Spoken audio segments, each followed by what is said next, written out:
Hello, this is my real-life project titled Reach to the Stars. I'd first like to talk about the origins of the project and the proposal for it. When I was first approached with the project, I decided that I wanted to compose something, and so I chose to write a ballad for piano and voice. But I didn't want to use my voice. I wanted to use somebody else's voice, and so I contacted a mezzo-soprano that I know, and I asked her, would you like to sing with this piece that I wrote? And she seemed enthusiastic, and she said yes. And so all I had to do left was just find a place at a time. So I asked my band director if I could borrow a practice room roughly 3 days after the piece was finished, and he said yes. And so it was nice to not have to deal with any cost or resource problems or any real time constraints that allowed for the project to be as good as it could. Since it is a composition project, I'd like to talk about the composition. The chord progression that I first elected to use was the Andalusian cadence, which is a minor 1, a major 7, a major 6, which I decided to change into a major 6, 7, so that it fit more with the rest of the piece. I like the way it sounded a little more too. And it finishes off with a major 5, 7. So after choosing my progression, I wanted to move on to creating an actual accompaniment. And so I used the same progression, except I tacked on a half cadence to the end, which is just the minor 1 and the major 5, 7 again, which loops back around.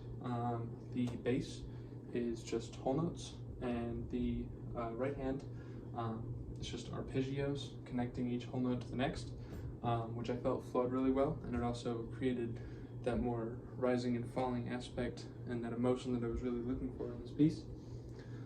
Then I wrote a melody. It's pretty simple.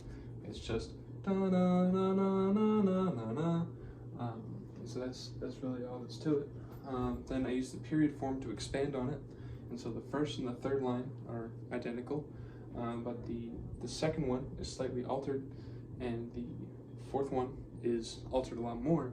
But they all share one thing in common, which is this da-na that finishes off each line, which I felt not only made it all kind of cohesive, but it also gave the song kind of a trademark, and gave it more of an identity than it would have had without it. So after this, I composed the chorus, which I used a new chord progression for, which is a minor 1, a major 7, a major 3, a minor 4, and then a major 5, 7. Every rhythm is just a whole note in the chorus, so that the vocalist could really take her part to the max. The only difference is that the bass at the end has a half note, or has 2 half notes, pardon me, and then it repeats once. And so the second time around, the bass goes from whole notes to dotted half notes with a quarter note, and there's also a crescendo, so that energy kind of builds up, and that da da da da da, that really creates that interesting energy that I was looking for. So the form of the section, of the piece, pardon me, is intro, verse, chorus, bridge, and an outro. But since the accompaniment is pretty repetitive, I wanted to really change something up with the bridge, and so what I decided to do is change the entire key from the parallel minor to the parallel major.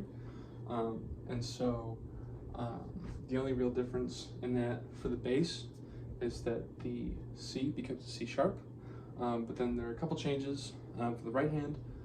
First off, the G in the first chord is now sharp, and then at the end here, I changed this last interval was a lot further down. It went to the D sharp. Now it just goes to an F sharp, which I felt led more into the G that comes right after that. G sharp, pardon me.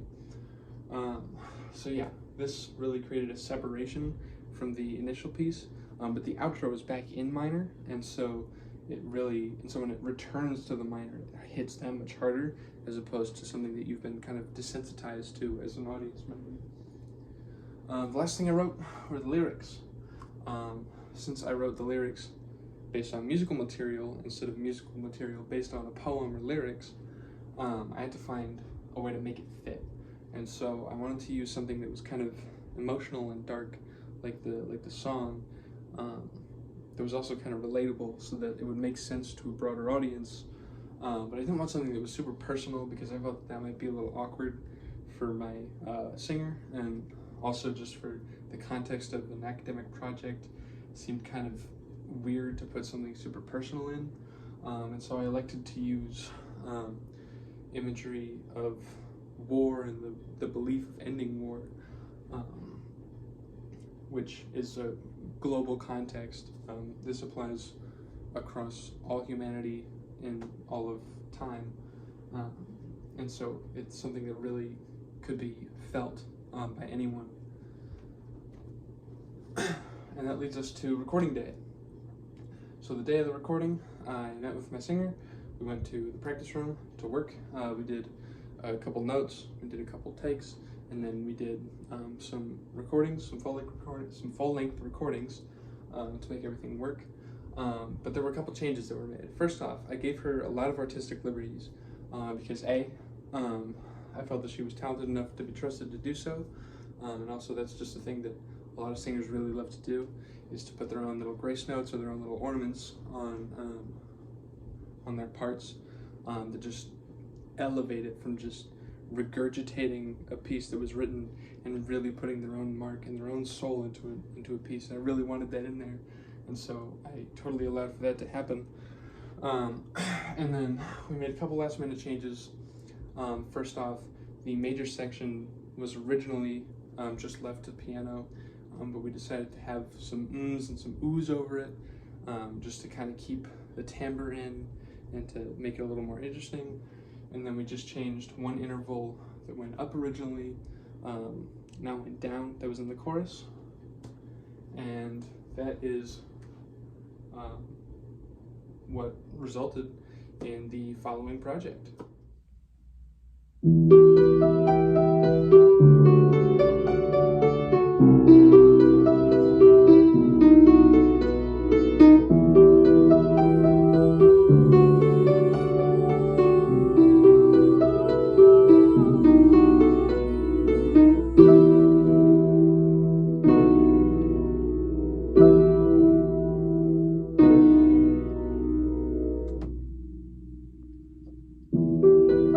I see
much.